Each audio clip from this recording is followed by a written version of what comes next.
ஜீவனுள்ளோர் தேசத்தில் கர்த்தருடைய நன்மையை நான் காண்பேன். சொல்லுங்களா, ஜீவனுள்ளோர் தேசத்தில். எல்லாரும் வாய் திறந்து சொல்லுங்க, ஜீவனுள்ளோர் தேசத்தில் கர்த்தருடைய நன்மையை நான் காண்பேன்.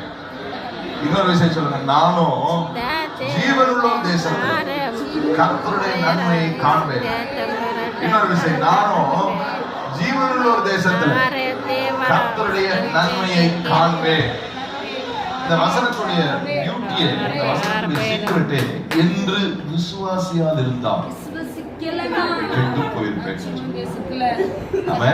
இந்த வார்த்தையை உங்கள் வாழ்க்கையிலே உண்மையாக்குவது, இந்த வார்த்தையை உங்கள் வாழ்க்கையில அனுபவமாக்குவது விசுவாசம். விசுவாசித்தால் அனுபவித்துள்ளேன். விசுவாசியால் இருந்தால் நான் கெட்டு போயிருப்பேன். It is that faith that makes you inherit this blessing, this goodness in this life. இந்த பூமியிலே வாழுகிற வாழ்க்கையில இந்த நாட்களிலே கர்த்தருடைய நன்மை 31ஆம் சங்கீதத்திலே பாடுகிறார், கர்த்தருக்கு பயந்து மனுபுத்திரருக்கு முன்பாக உம்மை நம்பி பண்ணி வைத்திருக்கிற உம்முடைய நன்மை எவ்வளவு பெரியதா இருக்கிறது என்று சொல்கிறார். அவன் சொல்றான், உமக்கு பயந்தவர்களுக்கும் மனுபுத்திரருக்கு முன்பாக உம்மை நம்பி இருக்கிறவர்களுக்கும் நீர் உண்டு பண்ணி வைத்திருக்கிற உம்முடைய நன்மை எவ்வளவு பெரியதா இருக்கிறது. எத்தனை பேர் கர்த்தருக்கு பயந்தவர்கள், எத்தனை பேர் மனுபுத்திரருக்கு முன்பாக அவரை நம்பி இருக்கிறேன்னு சொல்றாங்க? கைதட்டி அவன் சொல்றேன். எத்தனை பேர் சொல்ல முடியும், அவரை நம்பி இருக்காங்க? பக்கத்துல பார்த்து சொல்லுங்க, அவரை நம்பி இருக்கிறேன் சொல்லுங்க.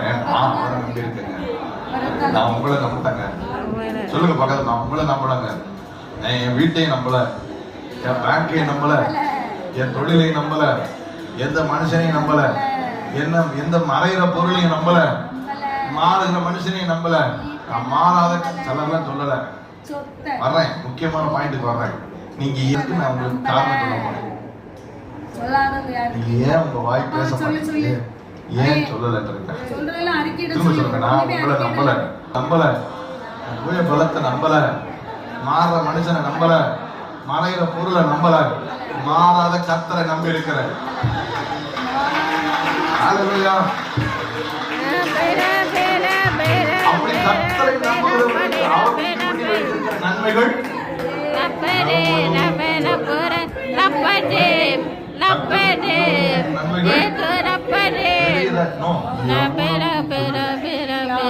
அந்த நன்மைகளை ஜீவனுள்ள தேசத்திலே நாம் அனுபவிப்பதற்கு ஒரு வாசல் விசுவாசம்.